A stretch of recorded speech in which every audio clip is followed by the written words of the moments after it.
at its heart was a city. Chan is that rare and precious thing, a pre-industrial city, a lost city of types, because it was built and functioned in a completely different way to the cities that we know today.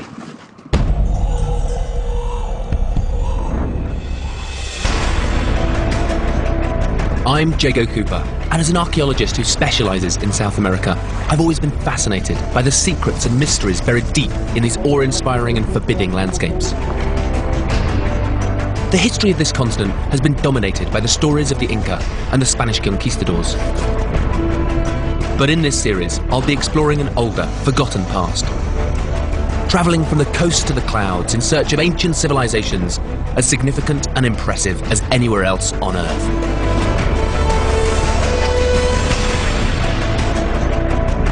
The Kingdom of Timor dominated the northern coast of Peru for 5 centuries. In the face of some of the most extreme climate conditions in the world, its people transformed the desert, built an oasis in the sand, and created gold and silver treasures. And they believed so strongly in the power of their monarchs and their gods that they were prepared to sacrifice their own children. Well, from 900 to 1400 AD, these loyal subjects built an empire that raises so many interesting questions. What motivated them to invade their neighbours? How did they build one of the largest pre-Columbian cities in South America? And why did this, the first empire of South America, disappear back into the desert that it conquered?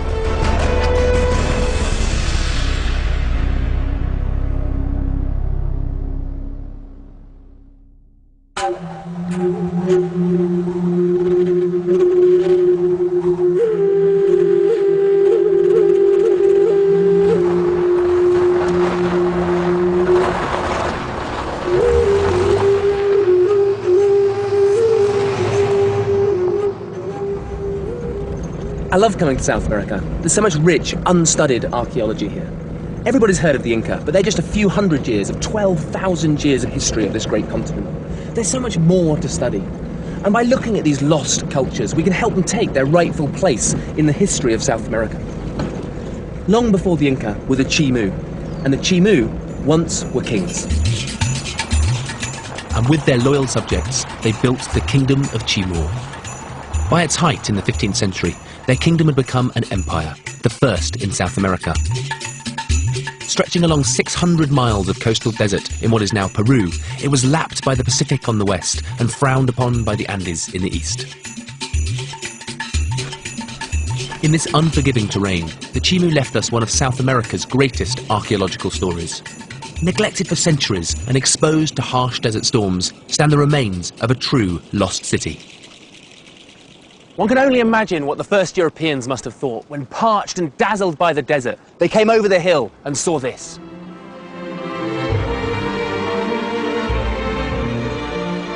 This is Chan, one of the largest adobe settlements in the world, a monument to the 35,000 people who once lived here.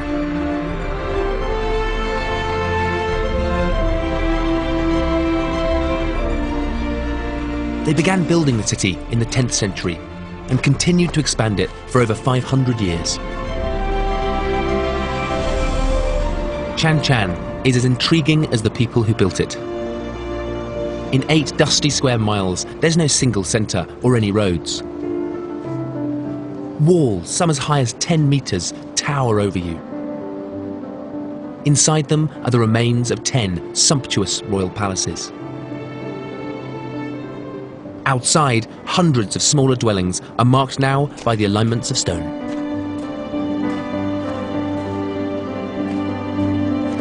Chan is a puzzling architectural jigsaw that reflects Chimu society. But when the Spanish arrived at Chan in the 1530s, they were only interested in taking Chimu gold and imposing their Christian god. People here were sceptical about Adam and Eve because they had their own origin myth, that the common people of the Chimu came from a copper egg, and that the royal family of women from a silver egg and men from a golden egg.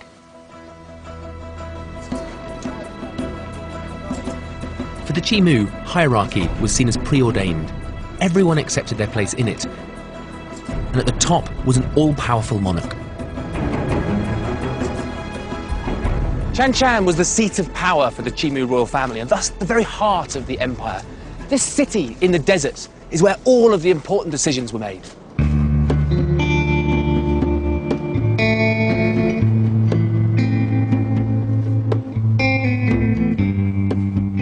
In their palaces, surrounded by riches, the Chimu royal family hosted feasts and sacrifices and worshipped powerful gods.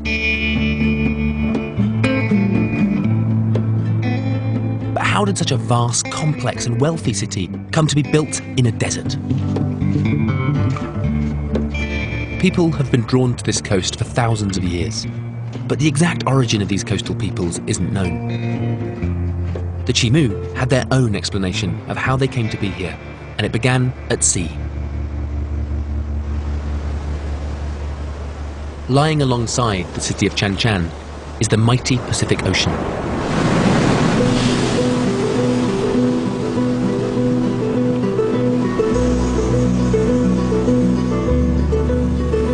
The Spanish recorded a Chimu story about how their ancestors sailed down the coast from lands further north.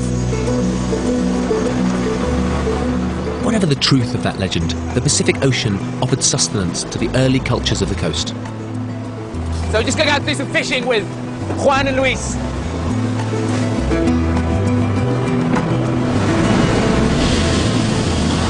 Past the surf, I'm really struck by the vastness out here. So just heading out into the Pacific Ocean. Right down the coast, you go down past Chile, down to the Antarctic. Out here, you have the whole expanse of the Pacific, going right across towards Australia.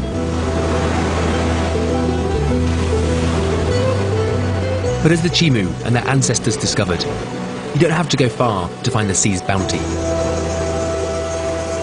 Here off the coast of Peru, you find one of the richest marine environments in the world. It's home to the Humboldt Current that pulls up cold water right from the Antarctic. It's full of plankton and fish and marine life.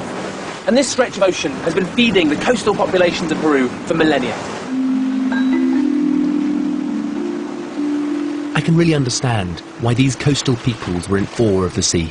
Many believed that deities controlled it, determining the weather and the day's catch. ¿Y qué tipo de pez pescado van a pescar con los peces? Cachema. ¿Cachema? Cachema. Sí. ¿Pero es el tipo de tiburón? Ahora, no, peces pequeños. Ah, bueno. Con suerte tomamos algo. The Chimus are masters of fishing technology. They used fish hooks, harpoons and nets to try and catch their prey. And now we're going to try and get this right. Porco también?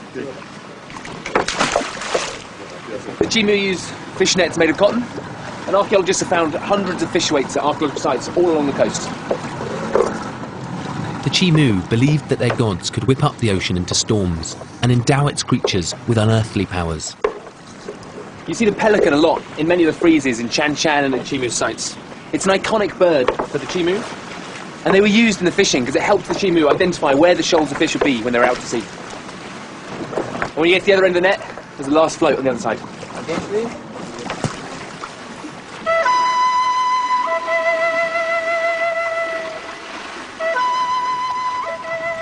I'm hoping a heavy net means a lot of fish. I'm glad I got this big guy behind me because it takes a bit of strength to hold us in. But this part of the ocean can be deceptive. Periodically, atmospheric conditions warm the water, killing off its nutrients and forcing the fish to look elsewhere for food. That's not happening today, but I'm not sure the gods are with us.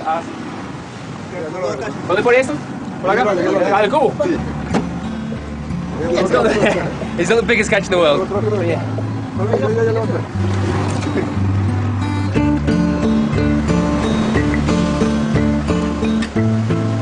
Our meagre catch reminds me that fishermen around here can't always rely on the sea to feed their families.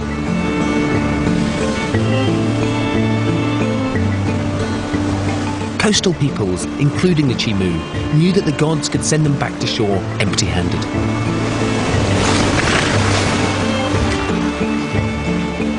They had to look to the land as well if they were going to survive.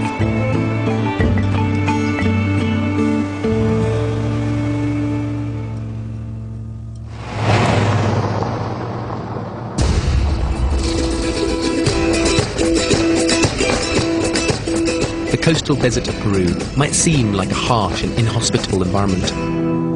but it's home to a vital, life-saving resource.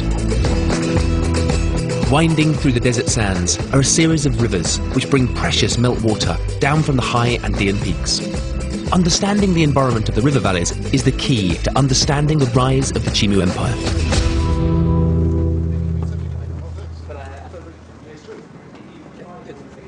I met up with archaeologist Dr. Jeff Quilter to ask him how these river valleys sustained early settlements on the coast. Well, the environment plays the role in every culture's development. The fact that we have these river valleys that were abundant with life, surrounded by deserts, clearly had an effect on how cultures developed. They developed in the river valleys. As a matter of fact, Peru's coastal valleys were seen as one example of this great phenomenon that seemed to happen worldwide of the origins of civilizations in river valleys. Before the Chimu were the Moche, one of the most violent and sophisticated cultures of the Americas. For over 600 years, they ruled the Moche River Valley. It's thought that their demise around 750 AD followed an extreme weather event so catastrophic that it was almost 2 centuries before the Chimu rose in the same valley. And do you think that the Chimu could have risen up if it hadn't been for the Moche before them? Well, we all build upon the past. Even though Moche collapsed in some ways, a lot of what they did continued. We see lots of continuities. They're sometimes subtle, but they're in some of the ceramics. The irrigation systems that were developed thousands of years before the Moche continued were expanded by the Chimu. So we stand on the shoulders of giants.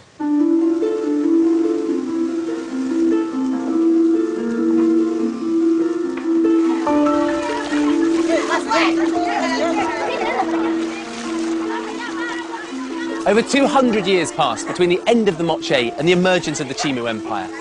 But many of the challenges remain the same. One priceless gift that the Chimu inherited from their Moche great-great-great-grandparents was that engineering alchemy that transformed the desert, canals.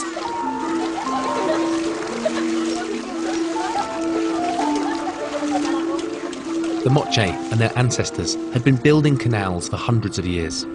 But the scale and ambition of Chimu engineering surpassed anything that had come before. I've come to the Hecatepeke Valley, just 74 miles from Chanchan, to see how the Chimu engineered their environment. It's hard to believe, but the land around here was once an infertile desert. To what extent do you think the irrigation systems of the Chimu compare to the Inca or the Huayna? Archaeologist Dr. Luis Jaime Castillo has been investigating how the land was reclaimed. What I find incredible is how irrigation can transform a desert landscape into this verdant, green, agricultural soil. Well, but you have to be aware of one thing, no?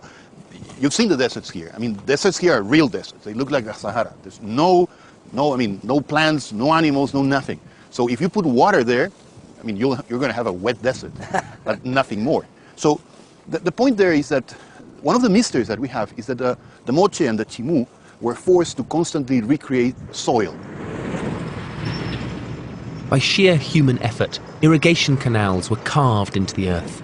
It appears that thousands of tons of nutrient-rich soil was transported here from the forested edges of the valleys. Without machinery or the wheel, countless armies of men and women over many centuries transformed desert sands into fertile fields. But importing the soil was only the start of the people's ingenuity. One thing that is surprising about the ancient canals is that they wind a lot. They are not straight like ours. They wind. And probably the reason why they wind is because they want to stop the water. They want to make the water flow slowly, nicely, because the worst enemy of the canal is the water itself. If it flows too fast, it's going to cut the canal. So you want that water flowing nicely. The engineering involved sometimes defies belief. Some canals have an almost imperceptible gradient of 1 in 10,000. During the early days of the kingdom, the Chimu people rebuilt and expanded the ancient canal network. But as the population grew, their canal building became more strategic. I guess that the Chimu probably changed the rules by creating a larger canal that serves everyone and that was clearly controlled by them. That's this one, the highest one, the longest one, the widest one. You can imagine this full of water running down. I mean, it's a river. It's collecting lots and lots of water and it's pouring it into the desert. And by connecting separate river valleys to a network of aqueducts and canals, the Chimu brought this fresh water to their deserts. Thousands of engineers, labourers and farmers were mobilised in a collective effort that empowered the Chimu elite to turn their kingdom into an empire. The Chimu were the only ones that actually coalesced the whole region into a single political organization that was managed and run centrally. Something that they probably learned by running irrigation systems. Because I mean, the requirements for the management of the irrigation system in a way mimics the requirements for the management of a huge territorial encompassed by the state. So I mean, it is these societies. This is the incubator of real complex societies, I think, in Peru. And as the deserts were irrigated, so the Chimu people showed their gratitude by offering the fruits of their labour to the elite at Chan Chan by way of tribute. The surplus fueled population growth and increased the power of the state. For the kings and queens of Chan Chan, canals and irrigation channels like these played a crucial role in the expansion and consolidation of their empire. It was their ability to mobilise and control the skilled workforce necessary to construct them that transformed the amount of agricultural land available. By 1300 AD, arable land under Chimu control had expanded from 4 square miles to a staggering 340 square miles. But the land, as well as the sea, was subject to extreme weather events. And as the population increased, so too did the risk posed by catastrophic conditions to the food supply. In the face of danger, it seems the Chimu appealed to their gods. In August 2011, an excavation at a village near Chan Chan shed some light on the relationship between the Chimu, their gods, and their children. I went to the museum at Chan Chan to meet archaeologist Gabriel Prieto. What he had found amazed and horrified him. So these are some of your excavated materials. Yeah, this is it. I'd like to have a closer look. Can we take a few? Sure. Okay, let's bring this one. Sure, okay. I'll handle it with care. So it's quite a lot of responsibility then to find a site like this and start excavating it? Yeah, keep it safe from looters. Yeah. So yeah. It is. So how did you start working? When Gabriel began his excavation, he never anticipated what he was about to find. And I was told by one of the neighbors who lives around them, he told me that his kids were playing with human skulls. And he said, well, you should come and see it. If you're an archaeologist, you should come. And so I went there with my team, and we ended up digging this amazing complex. Gabriel had stumbled upon the remains of 43 individuals. Dental evidence suggests that they were between 10 and 14 years old. Boys and girls on the cusp of puberty. The first signs indicated a mass ritual killing.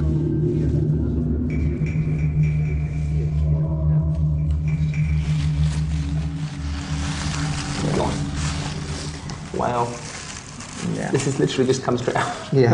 And so this is like a red ochre, which is like a red paint? It's red paint that was applied, as you can see, on the upper part of the face. Wow. And on the sides. So basically, 50% of the human skulls that we have found has this pattern. And do you think it was something to do with the ritual of the... It was intentionally made to show that these were special kits, that these were offered for some special reason. But as an archaeologist, I know that mass burials can mean many things.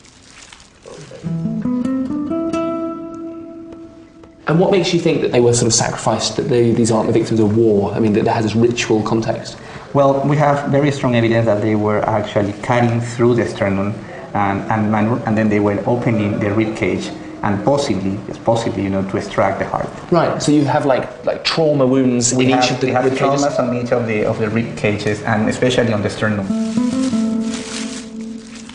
Basically what they did is to cut through the sternum. That's why you can see actually a very clean cut over here, and this is located here. They cut it in this way, and then they open the rib cage in order to extract or remove the heart.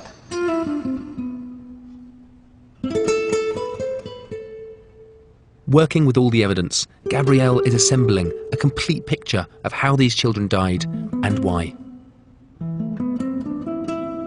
Having worked at the site, what do you think is the sequence of events that really led to these kids' death? Well, it is very possible that at some point they put all these children together somewhere here in Chan Chan.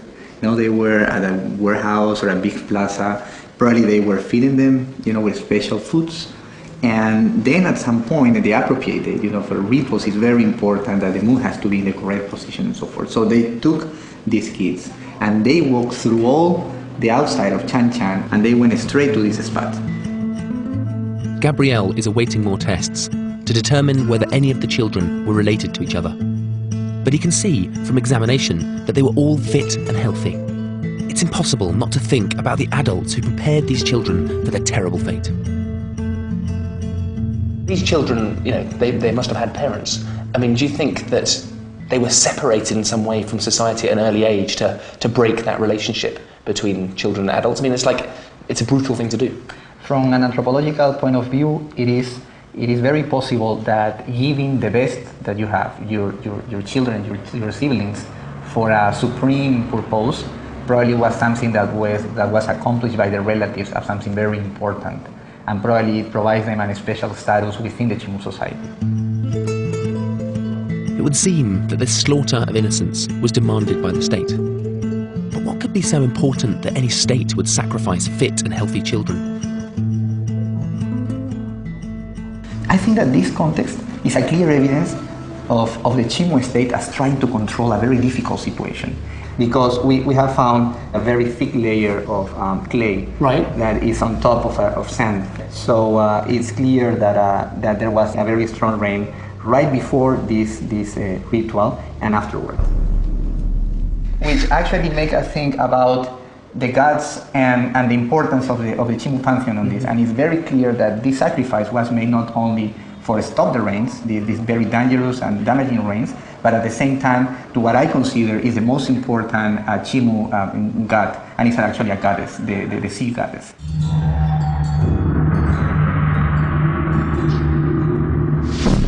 The sea goddess, the most important of all the Chimu deities, governed the sea and the moon, the two indomitable forces of the coastal environment.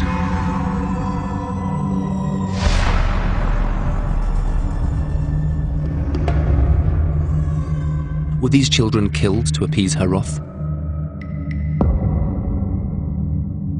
Human sacrifice is an incredibly emotive thing. There's no getting away from the fact that brutally murdering 43 children, ripping out their hearts, opening up their chests, is a hard thing for us to understand.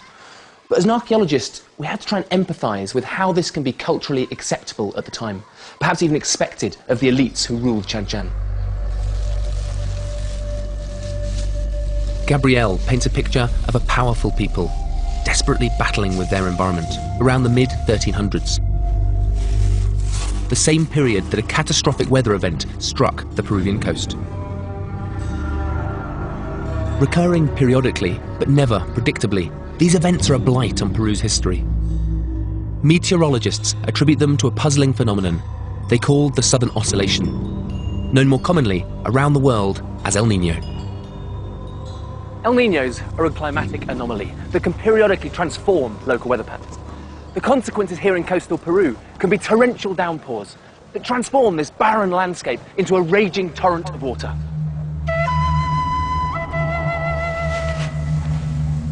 At their worst, El Niños can bring floods, drought, plagues of insects, and even waves of disease.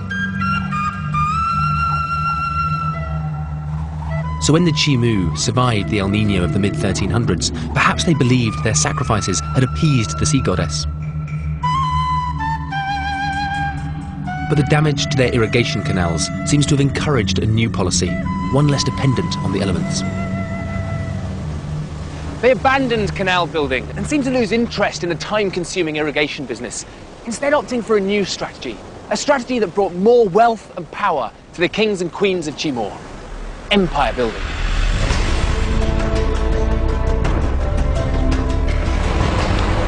Along the west coast of South America, other cultures, some much older than Timor, cultivated the land and traded with inland peoples as far away as present-day Bolivia. None was as powerful as the masters of the coast. And it took the Chimu just 100 years to quadruple the size of their territory. The La Leche River Valley near the border with Ecuador was once home to the Lambayeque culture that had dominated the area since the fall of the Moche in 750 AD. These eroded structures were once towering pyramids. From here, the Lambayeque elite controlled a valuable trade in precious metals and shells, making this place a strategic target for the Chimu. This is Tucumay, for centuries home to the Lambayeque lords who built the 26 monumental pyramids here. In fact, this whole landscape is man-made. But during the 14th century, the Chimu conquered Tucumay and built their own elite residences here on top of the sacred pyramids. You can hardly get a clearer demonstration of domination. Yet after the initial invasion, there's no evidence of violent suppression here. So how did the Chimu hold on to their power? I've come to another excavation, 13.5 miles north of Tucumay, where more information about the Chimu strategy is slowly coming to light. Here at the recently excavated site of Cerro Chotolo, we get a completely different perspective on life within the Chimu Empire. 250 kilometers away from Chan Chan, this was home to a Chimu elite sent here to administer the northern frontiers of the empire. Archaeologist Juan Martinez has been studying human and architectural remains at the site. Qué bonita. No, es un paisaje maravilloso. ¿Y el mar a veces? Y el mar por este lado. Sí, sí, está muy bonito. Durante la expansión de Chimu, durante la fase de Chimu de este sitio, ¿qué piensas que estaba la función del sitio? Bueno, este sitio cumplió una función como un centro político y administrativo de la época Chimú, ¿no? Cuando los chimús dominaron esta parte del valle, la Leche, tuvieron que colocar o construir un centro desde donde ellos podían controlar todo este territorio. Podemos también llamarle como si fuera el último reducto de la presencia Chimú en el norte peruano. Dominating the site today are stone walls, forming a series of concentric circles up the hillside. ¿Y qué piensas de la forma de la arquitectura de este sitio? Porque tiene estos muros grandes, ¿piensas que estaba defensivo o qué? Tiene un carácter defensivo. Podemos llamarles que es un sitio fortificado de la época, ¿no? Cuando los Chimú asentaron sus representantes en este lugar, ellos tuvieron que tomar previsiones para evitar cualquier tipo de sorpresas. The Chimu elite were segregating and protecting themselves. But, as at Tucumay, evidence indicates that the occupation of the site was peaceful. No tenemos evidencias de sacrificios o que hayan muerto violentamente, ¿no? No tenemos hasta ahora. Los únicos entierros nos están mostrando que esta gente tuvo una muerte natural, ¿no? Por lo que pensamos que aquí se impusieron de una manera, si bien a la fuerza, pero respetando las costumbres y tuvieron una buena relación con la población local. This explains why the Chimu didn't need force to maintain control. In fact, some archaeologists think that the Chimu shared power with the conquered elite. The defensive walls were for them as well as their new masters, and in return for this protection and a new framework for society, precious metals and other valuable resources flowed back to Chan Chan. Over the course of around 100 years, Timor's expansion transformed the kingdom. Where the Chimu had once controlled only the Moche Valley around Chan Chan, by 1400 they ruled a whole series of key river valleys to the north and south. And as Chimu power grew, so did their wealth. It was a clever strategy. It brought lucrative trade routes under Chimu control and diversified the kingdom's resources and food supplies, a critical insurance policy in such a harsh environment. And all the wealth, all the abundance was channeled back to Chan Chan.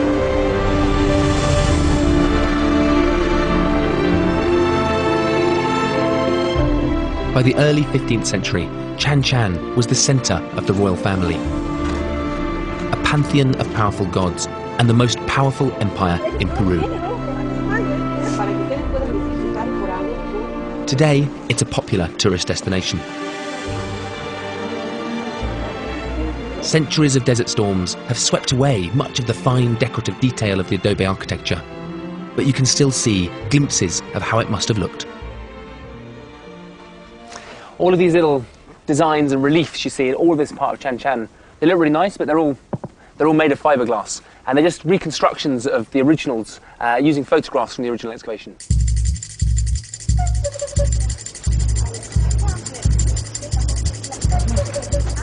Visitors love the reconstructed palace compound. But as an archaeologist, my interest is in the authentic remains, however depleted they may be. I want to know how the palace compounds, administrative centres and different parts of the city worked together, because only then can I really understand how this place became the centre of one unified state. When you approach the city from the ground, you can't see the palaces because they're enclosed behind towering walls that evoke a sense of power and segregation. Archaeologist Guillermo González explained their part in the Chimu hierarchy. Aquí tenemos un centro de una élite adentro de los muros y en esa forma tiene una división entre la gente de acá y la gente de afuera de los muros. Sí, claro, la división está muy marcada y nosotros como arqueólogos vemos esas marcas, esos rasgos, las vemos justamente en la arquitectura, ¿no? Vemos que la arquitectura nobiliar, la arquitectura de los nobles, es arquitectura en adobe, sí, en barro, mientras que la arquitectura del pueblo la hemos visto fuera de los muros, donde hemos podido apreciar solamente las bases de las piedras. Es muy probable que hayan sido construidas con quincha, con otro tipo de material vegetal, que en la actualidad ya no lo vemos. Sí. La arquitectura da de una división marcada entre la gente elite y la gente de población afuera.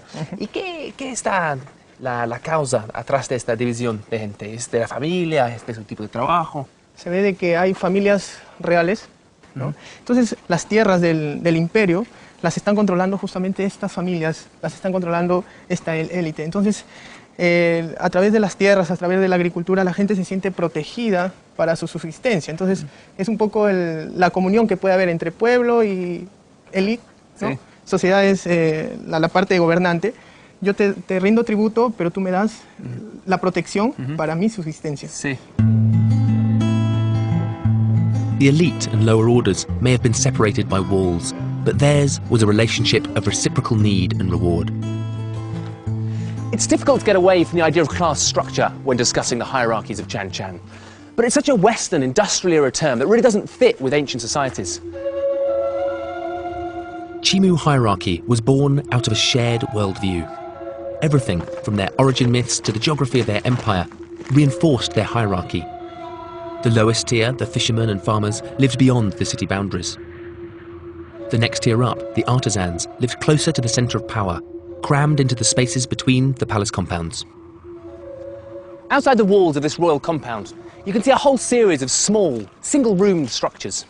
Because the elite of this ancient city controlled all of the wealth in the region, it drew in artisans and craftspeople to come and live here and gain access to the raw materials they needed within the city.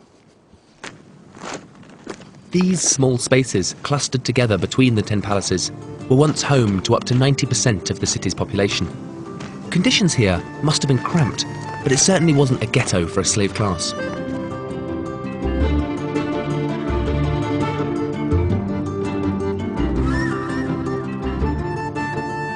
Far from it.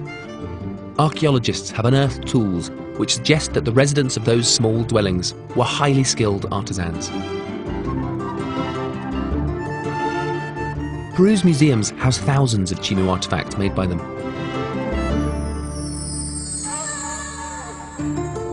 Portrait vases, said to be modelled on elite individuals, hint at the integral relationship between power and art in Chan Chan. These ceramics are monochrome and highly polished, and you can see the faces staring back at us from over 500 years ago. But whilst the ceramics are impressive and unique, it's in fact the metals from Chan Chan that the Chimu are most famous for.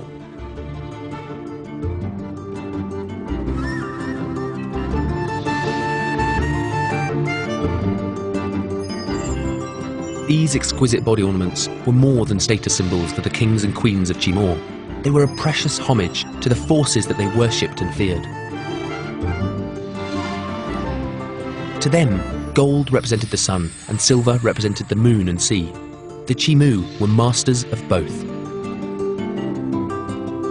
You can see images of monarchs worked into the metal alongside sacred feline figures, birds and sea creatures. It's not surprising that the artisans who created these wonderful treasures were rewarded for their skills. The artisan class of Chan Chan were afforded special privileges. They could wear ear spools, marry among themselves and be buried in their own cemeteries. But this wasn't a meritocracy. The Chimu never expected to become social climbers. The artisans who lived between the palace walls were allowed inside, but probably not for long. In Chan Chan, archaeologists have found a whole series of storage rooms where the spoils of the kingdom were kept. But if residents wanted to gain access to these storage rooms, they had to walk down these long corridors filled with U-shaped rooms like these. These rooms are called audiencias, and they hold the key to understanding how the kingdom functioned. The lower orders were granted favours, arable land to farm or metals to work, and in return they brought their tributes to the audiencias. All this bounty was stored in hundreds of storerooms in the palaces and the outlying regions. The Chimu had no currency, so these storerooms were their banks, amassing the vast wealth of the whole empire here in its capital city. Every level of Chimu society seemed to work together, giving and taking tributes. But they all seemed to know on which side of the palace walls they belonged.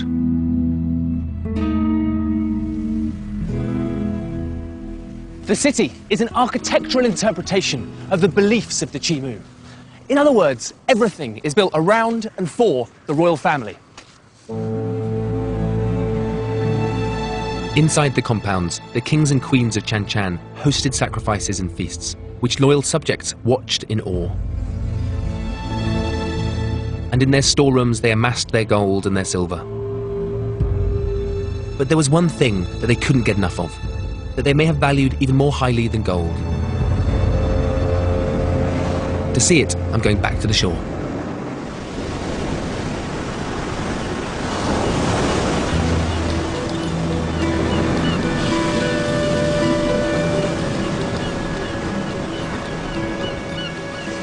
This is the spondylus shell, which lives further up the coast in the warmer, deeper waters off modern-day Ecuador.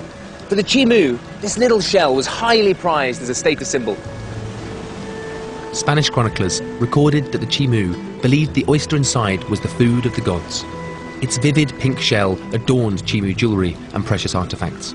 But it was valued for more than its vibrant exterior.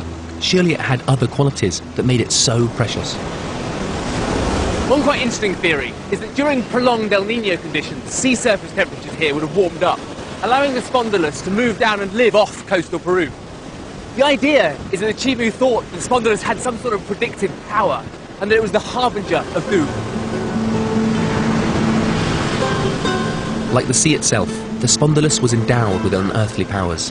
Perhaps the elite of Chan Chan believed that with the spondylus they could divine their fate or predict the will of the sea goddess.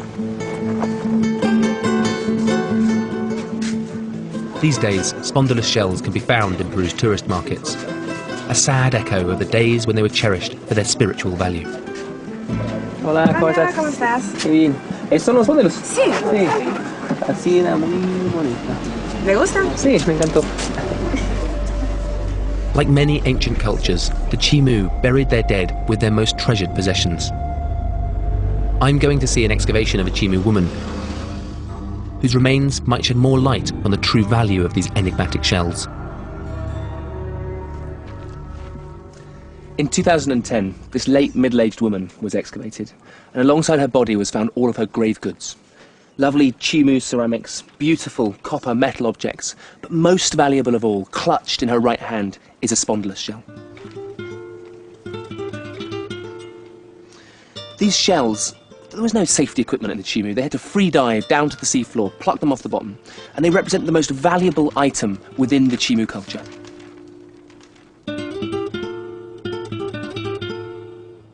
The human cost of their harvest must have added enormous value to these shells. Owning one would surely mark its owner out as an elite individual in life and in death. According to one conquistador account, a courtier would walk before the Chimu monarch, scattering spondylus shell dust on the ground. If ever there was a picture of decadence, it must be that. Chan Chan was home to an elite so rich that it could record its likeness in gold. A royal family so privileged that it could walk upon a shell that others couldn't let go of, even in death. The royal family lived in these compounds, counting their spondylus shells, ruling the kingdom, almost like the divine givers and takers of life to the rest of the population. But of course they weren't immortal, and when a ruler died, it kick-started an extraordinary chain of events.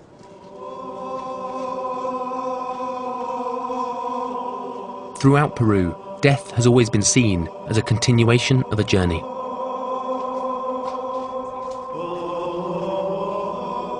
In Chan Chan, the king's journey into the next life began with an elaborate ritual that has been captured in one of the rarest and most extraordinary artifacts, not just in Peru, but in the whole of South America. I couldn't wait to see it. So just unpacking this box, and inside are these beautiful little wooden figurines. And we know from the date that these are Chimu. It's very rare to get preserved wooden artifacts. So it's a real privilege to look inside and see these little wooden figurines depicting a scene from a Chimu burial. It's an absolutely incredible level of preservation. You can still see the paint colours on the back of these friezes showing these fish in the back. It's beautiful. What we've seen in Chan Chan is the physical embodiment of Chimu ideology, built into the very fabric of the city.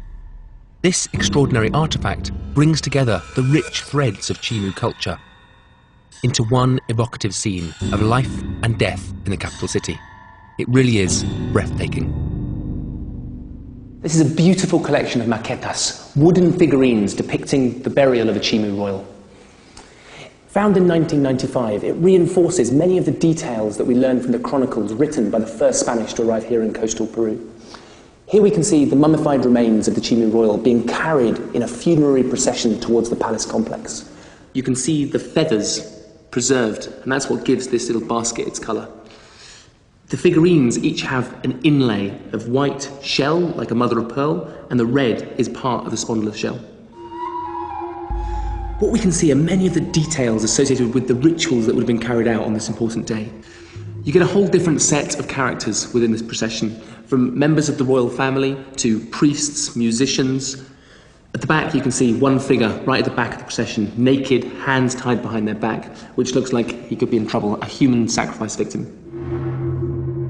At the front we have a very interesting character carrying a basket full of pulverised spondylus shell. This whole procession would have been walked on a bed of pulverised spondylus shell. Again, we see the importance of spondylus within these Chimu rituals. The level of detail in these maquetas helps change my understanding of death within Chimu culture.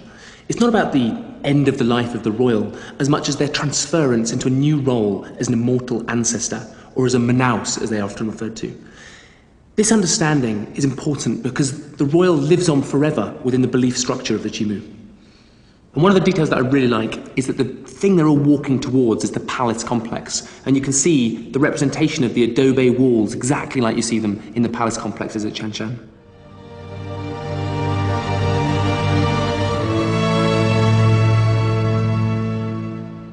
It's easy to imagine the funeral procession carrying the monarch's body, dressed in their burial regalia, through these gates to the next life.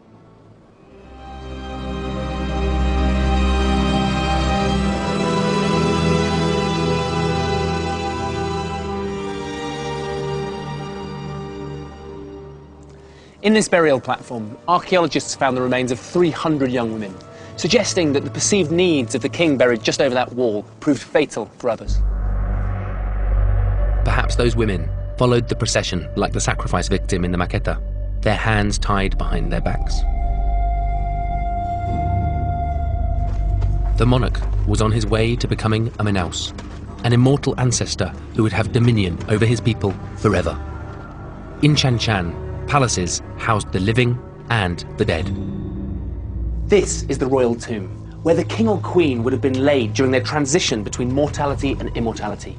They didn't have to give up their wealth or possessions because they took their servants, even their home with them. Their palace became their mausoleum. This meant that the heir to the throne had to prove their own mettle by conquering new lands and building their own palace. This tradition is known as split inheritance. The next in line inherited the right to rule, but not the wealth or revenues that had belonged to the previous monarch. To earn their own tributes, the monarchs had to give something back to their people.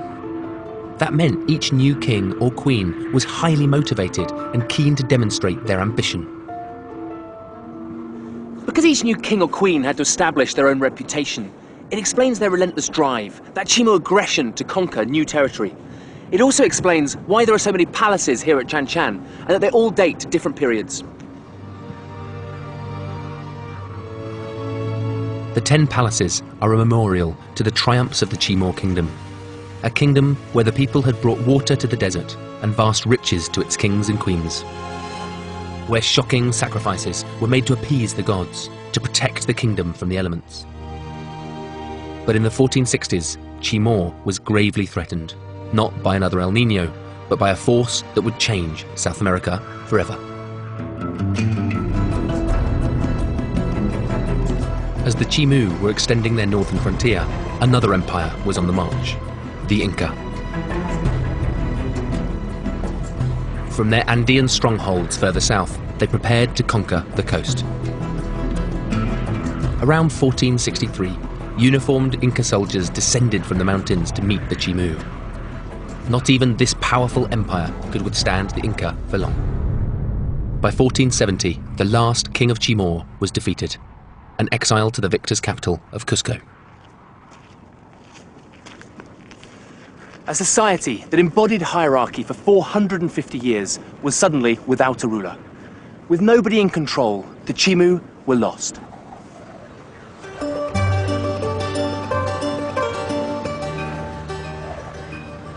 Chan Chan was abandoned, its people scattered to the surrounding deserts. When the Spanish arrived in 1527, they brought lethal European diseases and filled their galleons with gold and silver.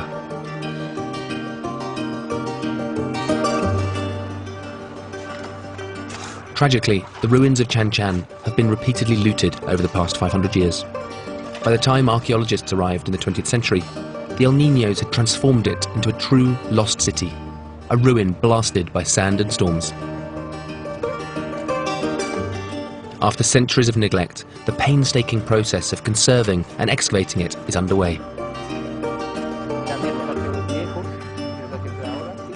Archaeologist Margarita Pena is overseeing the project. ¿Han cambiado su punto de vista de la cultura entero, de su trabajo acá? Sí, sí. Bueno, yo cuando vine a trabajar acá tenía obviamente conocimientos de los Chimú, pero ahora estoy enamorada de los Chimú, ¿no? ¿Y cuáles son las preguntas más clave para usted que necesitamos pensar en los próximos años? Bueno, lo primordial para acá es su conservación, ¿no? Y estamos trabajando en eso, porque si no conservamos el sitio se va a perder y con ello se va a llevar todos sus secretos, sí, ¿no? Para siempre. Sí. Entonces lo principal es conservar y a la par de la conservación se va dando el proceso de investigación, ¿no? Today, Chan Chan enjoys the status and protection it deserves. In 1986, it was made a World Heritage Site, and it's taken its rightful place in the pantheon of Peru's great cultures. The palaces, friezes, and fragile adobe structures are being protected and displayed. And it's a testament to the builders of this amazing city that 500 years after the last king of Timor was exiled by the Inca, the corridors, plazas, and palaces of Chan Chan still inspire such awe.